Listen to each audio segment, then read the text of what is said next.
Assalamualaikum warahmatullahi wabarakatuh.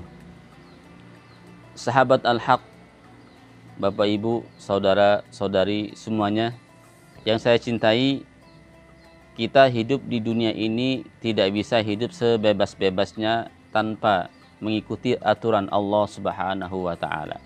Kita hidup di dunia ini memang hidup sementara, dan bagaikan kita hidup di dunia ini bagaikan orang yang sedang dipenjara oleh Allah Subhanahu wa taala.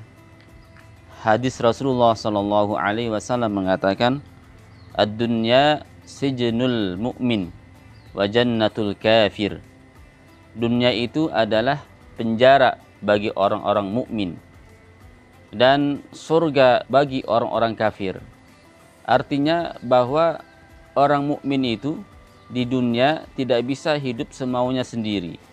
Dia harus mengikuti aturan-aturan Allah Subhanahu wa taala.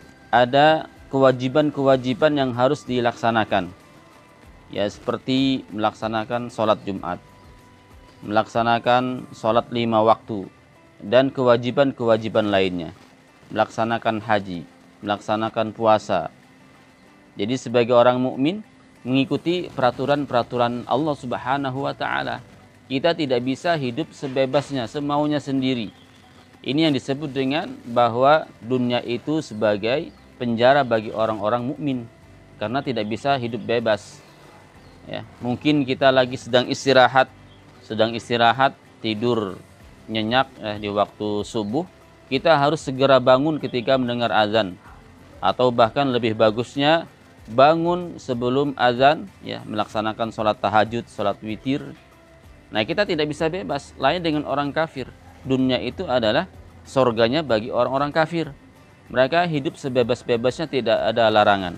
Mereka mau berzina, mau meminum arak, atau melaksanakan sesuatu yang diharamkan oleh Allah Subhanahu wa taala, mereka bebas karena dunia ini adalah surga bagi mereka. Tapi di hari kiamat adalah neraka bagi mereka. Jadi kebalikannya, dunia ini adalah penjara bagi kita, tetapi akhirat hari kiamat nanti adalah surga bagi orang-orang yang beriman kepada Allah Subhanahu wa taala. Sahabat Al-Haq yang saya cintai, sebagaimana kita diperintahkan untuk mengikuti aturan-aturan Allah Subhanahu wa taala, kita juga diperintahkan untuk mengikuti jejak Rasulullah atau mengikuti ajaran-ajaran Rasulullah sallallahu alaihi wasallam. Karena dalam sebuah hadisnya Rasulullah mengatakan, "Kullu ummati yadkhulul jannah illa man aba." Qala man aba ya Rasulullah? Qala man ata'ani dakhala jannah wa man asani faqad aba. Kata Rasulullah, setiap umatku akan masuk surga kecuali orang yang enggan, orang yang tidak mau. Sahabat bertanya kepada Rasulullah, qalu man aba. Mereka berkata atau bertanya kepada Rasulullah, siapa yang enggan ya Rasulullah? Orang yang enggan masuk surga adalah man asani, ya. Kata Rasulullah, man ata'ani dakhalal jannah. Barang siapa yang taat kepadaku, maka dia akan masuk surga. Dan barang siapa yang ingkar, bermaksiat, tidak mengikutiku, maka dia orang yang enggan masuk surga. Begitu juga ucapan Rasulullah sallallahu alaihi wasallam, "Wa ma atakumur rasulu fakhudhuhu wa ma nahakum anhu fantahu." Apa yang sampai kepada Rasulullah sallallahu alaihi wasallam, fakhudhu, laksanakanlah, ambillah. Wa ma nahakum anhu fantahu, dan apa-apa yang dilarang oleh Rasulullah sallallahu alaihi wasallam, maka tinggalkanlah. Pada kesempatan ini insyaallah kita membahas tentang sunnah-sunnah yang terdapat pada hari Jumat. Di antara sunnah-sunnah yang kita lakukan pada hari Jumat adalah karena di hari Jumat ini, ya, di hari Jumat adalah hari yang terbaik selama sepekan. Ya. Sabda Rasulullah sallallahu alaihi wasallam, "Khairu yaumin tala'at alaihi syamsu yaumul jum'ah. Fihi khuliqa Adam, wa fihi udkhilal jannah, wa fihi ukhrija minha, wa la taqumu sa'ah illa yaumul jum'ah." Kata Rasulullah, hari yang terbaik ketika matahari terbit adalah hari Jumat. Karena pada hari tersebut Nabi Adam diciptakan.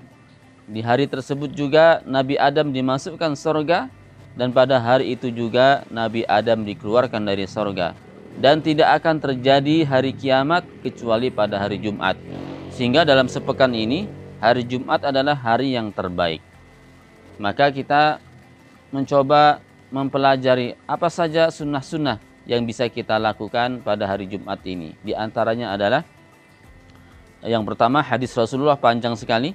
Saya terjemahkan, tidaklah seorang laki-laki mandi pada hari Jumat, kemudian dan dia bersuci semampunya, atau memakai wangi-wangian. Di situ terjemahannya seperti itu. Summa yaruhu ilal masjid walam yufarriqu bainas nain. Kemudian dia pergi ke masjid dan tidak memisahkan di antara dua orang. Artinya ada dua orang atau banyak orang sedang duduk rapat, tidak dipisahkan karena mau duduk di depan. Summa yusolli rak'atain ma kutibalah. Kemudian dia salat 2 rakaat. Salat tahiyatul masjid, atau mungkin kalau belum salat duha ya. Summa yunsitu lil imam. Kemudian dia mendengarkan imam dengan serius, fokus. Illa ghufira lahu ma bainal jum'ah ilal jum'atil ukhra. Kecuali dia akan diampuni dosanya antara Jumat ini dan Jumat berikutnya. Antara satu Jumat dan Jumat berikutnya. Dihapuskan dosanya oleh Allah Subhanahu wa taala. Yaitu singkatnya, mandi pada hari Jumat. Jadi mandi di hari Jumat adalah sunnah. Jadi sebelum berangkat sholat Jumat, mandi dulu. Terserah mandinya setelah azan subuh ya, sekalian kita mungkin yang berpasangan, bersuami istri, melakukan hubungan suami istri, maka boleh dengan mandi 2 niat, yaitu mandi niatnya untuk menghilangkan hadas besar, junub, dan juga sekaligus mandi hari Jumat, sunnah hari Jumat ya. Kemudian setelah dia mandi, dia berhias diri, memakai wangi-wangian. Sunnah berikutnya adalah setelah kita mandi, kemudian bersuci, memakai wangi-wangian, memakai pakaian yang terbaik ya, kita berangkat ke masjid lebih awal. Ini sangat penting karena ketika kita berangkat ke masjid lebih awal, maka kita akan mendapatkan pahala yang besar ya. Sebagaimana hadis Rasulullah sallallahu alaihi wasallam, "Idza kanat yaumul jum'ah waqafat al-malaika 'ala babil masjid yaktubuna al-awwal fal awwal." Jadi setiap hari Jumat malaikat berdiri di depan masjid. Mereka yaktubuna al-awwal fal awwal, mencatat, menulis orang yang paling awal, maka ditulis si fulan bin fulan berangkat lebih awal. Kemudian Rasulullah melanjutkan hadisnya, wa masalul muhajir kamasali yuhdi badana. Al muhajir adalah orang yang berangkat lebih awal, pagi-pagi, gasik. Maka orang yang berangkat lebih awal kamasali yuhdi badana, bagikan orang yang berkurban seekor unta. Kemudian summa kalladzi yuhdi baqarah. Kemudian orang berangkat setelahnya bagikan orang yang berkorban seekor sapi. Summa kabesan. Kemudian orang berangkat setelahnya bagikan orang berkorban kambing. Summa dajajah. Kemudian orang yang berangkat setelahnya akan mendapatkan pahala, yaitu seekor ayam. Summa baydun ya. Kemudian orang setelahnya hanya mendapatkan telur. Nah ini kalau kita melihat hadis ini pahalanya sangat besar sekali. Jadi orang yang pertama kali berangkat ke masjid, mereka itulah yang mendapatkan pahala yang terbesar. Karena mereka mendapatkan pahala bagaikan orang yang berkorban seekor onta. Ini pahalanya seekor onta. Padahal biasanya seekor onta itu berkorban untuk 7 orang. Tetapi dia bisa berkorban untuk dirinya sendiri 1 ekor onta, yaitu dengan cara mudah sekali, yaitu kita berlomba-lomba duluan berangkat ke masjid paling awal. Nah ini sangat penting karena kalau kita terlambat, malaikat sudah menutup buku catatannya. dalam terusan hadis tadi, apabila imam atau khotib sudah keluar naik ke mimbar, maka malaikat pun akan menutup buku catatannya. Ya. Mulai di sini disunahkan bagi imam itu atau khotib untuk berangkat paling belakang, ya, supaya malaikat tidak segera menutup buku catatannya, masih terus menulis siapa yang berdatangan ke masjid. Ya. Tetapi apabila imam sudah keluar gitu ya, maka malaikat pun siap-siap untuk mendengarkan khutbah. Mereka menutup buku catatannya. Maka sekali lagi mari kita berlomba-lomba setiap hari Jumat, kalau kita ingin berkorban seekor onta, maka pergilah lebih awal ke masjid. Maka kita akan mendapatkan pahala bagikan orang yang berkorban seekor unta.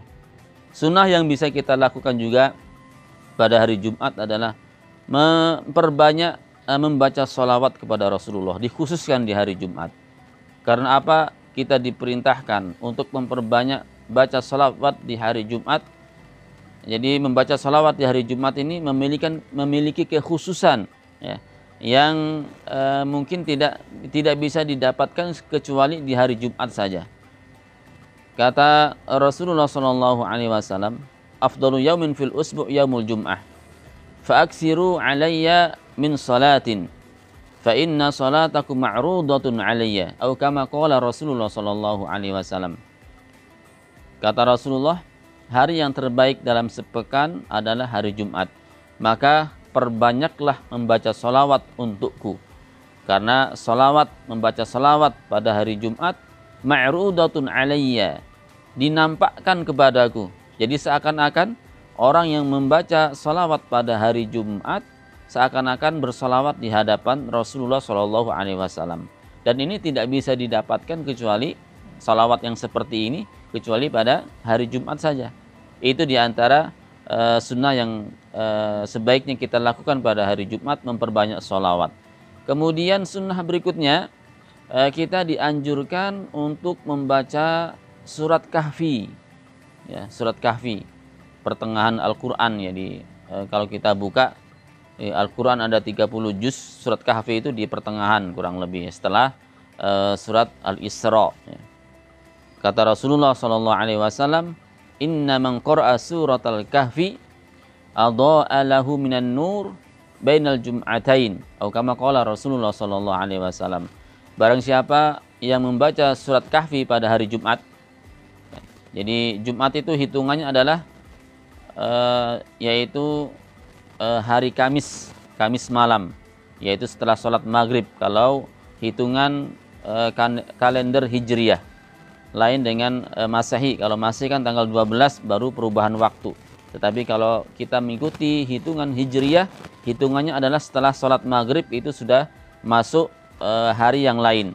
Jadi Kamis malam, Kamis setelah sholat maghrib itu sudah masuk hari Jumat, ya. Maka kita dianjurkan di antara waktu tersebut setelah sholat maghrib hari Kamis sampai menjelang maghrib hari Jumat, itu waktu-waktu disunahkan untuk membaca surat Kahfi. Jadi kata Rasulullah, sesungguhnya orang yang membaca surat Kahfi pada hari Jumat, maka Allah Subhanahu wa taala akan memberikan cahaya kepadanya di antara dua Jumat. Sunnah berikutnya adalah kita memperbanyak doa kepada Allah Subhanahu wa taala di hari Jumat. Karena di hari Jumat itu ada waktu-waktu, kalau kita pas pada waktu tersebut, doa kita akan dikabulkan oleh Allah Subhanahu wa taala. Yang mana Rasulullah mengatakan, "Fihi sa'atun la yuwafiqu 'abdun muslimun illa a'tahu iyyah." Di situ ada waktu-waktu yang mustajabah, yang mana doa akan dikabulkan Allah insyaallah. Yaitu kalau menurut Imam Ahmad, waktu tersebut atau hadis-hadis lebih hadis-hadis, banyak hadis yang menyebutkan waktu tersebut adalah waktu setelah sholat asar, ya. Jadi setelah sholat asar perbanyaklah kita membaca doa minta kepada Allah Subhanahu wa taala. Kalau pas waktu-waktu istijabah, maka doa kita akan dikabulkan oleh Allah Subhanahu wa taala. Berikutnya, sunnah-sunnah berikutnya yang mungkin kita lakukan adalah kita sebelum berangkat Jum'ah, ya, kita memakai pakaian yang terbaik, pakaian yang paling bagus, dikhususkan di hari Jumat. Tidak harus pakaian yang mahal ya. Pokoknya yang bagus dikhususkan untuk hari Jumat. Begitu juga kita bersih-bersih badan ya.